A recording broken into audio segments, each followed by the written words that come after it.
Hello, and welcome to Influence, the show about one of the founding colleges, Mississippi State University, the College of Agriculture and Life Sciences. I'm your guest host, Karen Brazier. Today, we are talking about cattle, and particularly cattle in Brazil. And with us is Dr. Trent Smith, who recently took a group of students to Brazil on a study abroad trip. Welcome, Dr. Smith. Thank you. Thank you for having me. We're really excited to hear about your trip and why, if this is your first study abroad, and why you chose Brazil. Well, the Collegiate Cattleman, I'm the advisor for the Collegiate Cattleman Club, and we've been going on several trips, our trips every year. Pretty much we just explore the United States. And so we thought that it would be kind of neat to go out of country. And so this is our first time to do that for this club. And we thought it'd be a very good learning experience for our kids just to see a different way of doing things, different environments, different type of cattle. So it was a really good trip. Well, I understand Brazil, I didn't know this, was the second largest herd in the world, It is. second to India, and a large exporter of meat. So tell us a little bit about the meat in Brazil, maybe compared to U.S. beef. So they have a different environment, which is a challenge for them. Pretty much they stay warm and humid pretty much throughout the year. And so they average anywhere from 80 to 85 degrees on a constant basis. So they can actually grow forage year round. The cattle that they have to have some subtropical adaptation. In other words, they have to be able to live in this environment. And so their cattle, they're primarily the breed that they use is Nelore cattle, which is a parent breed to our Great Brahman, which we are very accustomed to here in the Southeast. And so their cattle, when they go to feed those cattle, to harvest those cattle, they use primarily forage to do that. So typically the forage stays around year-round, and those cattle pretty much grow on it. So it takes a little bit longer before those animals are harvested.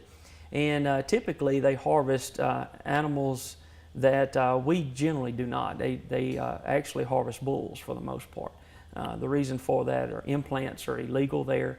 And so in order to get more growth on those cattle, they will leave them actually intact to actually increase the size of the cattle themselves.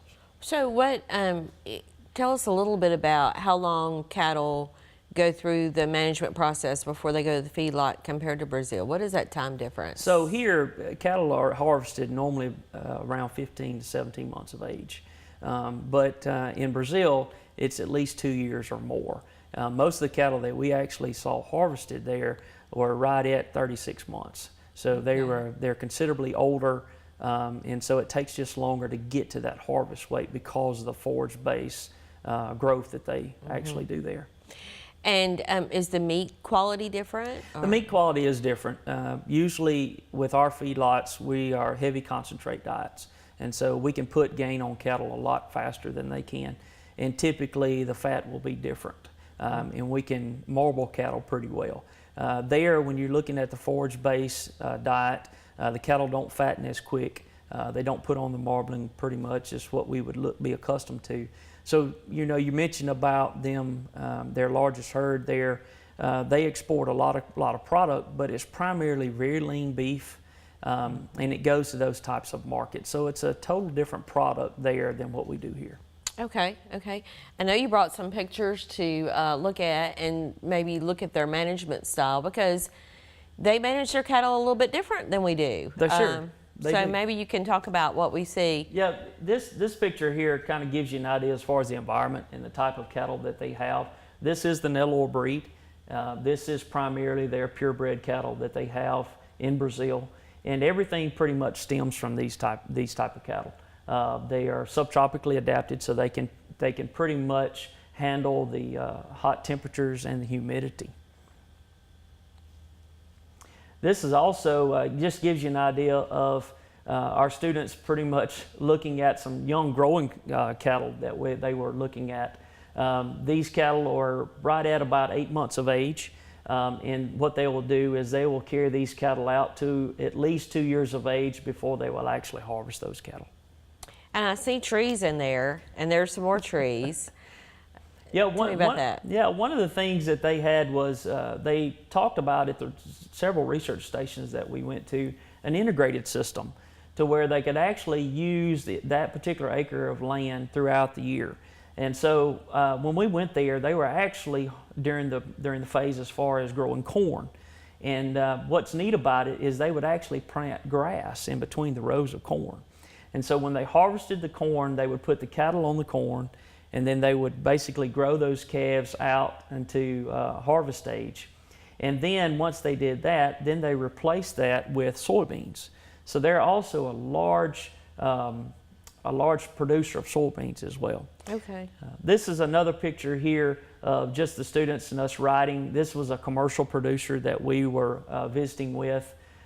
You see the cattle, you see the area, the landscape is really beautiful, and it stays pretty much green throughout the year. But one of the things is that we've seen them actually start to incorporate some other breeds in their cattle. Particularly, we did see some Angus cross cattle that were Angus Nelore. So that would probably help them from a standpoint of increasing quality of the product. Well, thank you so much. We're going to take a quick break, but when we come back, we'll have a student that actually went with you on the trip, and we'll hear about her perspective. So Great. Thank you so much. You're welcome.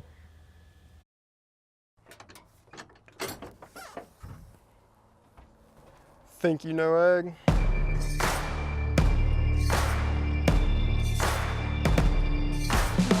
Think again. We are creative.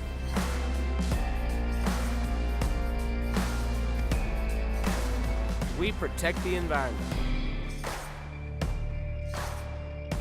We prepare for careers in medicine and conduct research. We empower people and communities.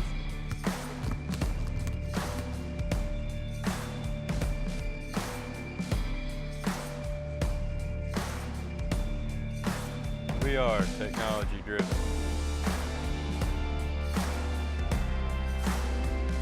And we feed and clothe the world.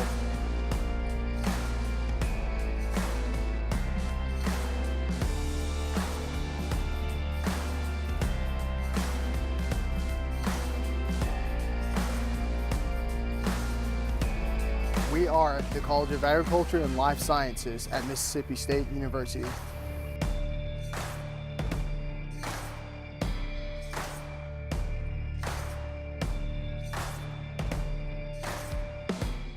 The food grown here in America is the healthiest and the safest on the planet. But what do we do as farmers to help make that food more affordable? Scientific research has developed varieties of crops that require fewer pesticides, less acreage, and less water. That keeps my production costs down and results in lower food costs for you. You want to know more? Go to growingmississippi.org and click on Ask a Farmer. The Farm Families of Mississippi. Professionals from the ground up. Imagine innovation that boosts crop production while saving our environment. We are at Mississippi State University, where we ring true. Welcome back. Next we have Renee Anderson, a recent graduate of Animal and Dairy Sciences who went on the trip to Brazil. Welcome, Renee. Thank you. Tell us a little bit about yourself. Where are you from? I am from Hernando, Mississippi, and I majored in Animal and Dairy Sciences with a production concentration. Okay, and now you're working in forages, right? Correct. I work in the Plant and Soil Science Department as an intermittent worker working on forage variety testing. Okay, and what do you think will be next in your Hopefully path? grad school. That's what Okay. I'm hoping. So tell me a little bit about your experience with study abroad. Was this your first trip? This was not my first trip. I was fortunate enough to take another trip last summer, and but this one was the first ag concentrated trip that I took, and I really enjoyed it. I liked being able to compare our production systems here in the U.S. versus the production systems they have overseas, and kind of share ideas with producers there, as well as gain some knowledge of what more international agriculture is like. So from a student's perspective, how does study abroad change your worldview, or Well, it definitely makes you more cultural aware. You think about where your products come from, because I saw firsthand where a lot of the beef in the U.S. comes from. or not in the U.S., but in the world comes from. And so it makes you more aware of your surroundings, but also what you're wearing and using every day, and definitely more cultural diverse and aware of different languages and cultures. And so it's definitely a positive experience. Well, great. And so you talked about seeing the different management practices between U.S. and Brazil, and Dr. Smith talked a little bit about that. What did you take away from that with your Brazil trip? Well, I know, not just for me, but for a lot of students that went, we were just very fortunate because we have heard a lot in classes of like different production systems across the world, but to see it firsthand and understand and see why they do the things that they do, it was very beneficial, not just to read about it in a textbook or hear about it from a professor, but to actually see it for ourselves. So. Okay. And I noticed Dr. Smith said they do forages year-round. Correct. Because they have a grass-fed cattle. 90% of the country's beef that is harvested is grass-fed, whereas here it's mostly grain-fed. Right. So it's grain finished. So it's very different. It has a different taste, but I mean, it's all in what you get used to. So.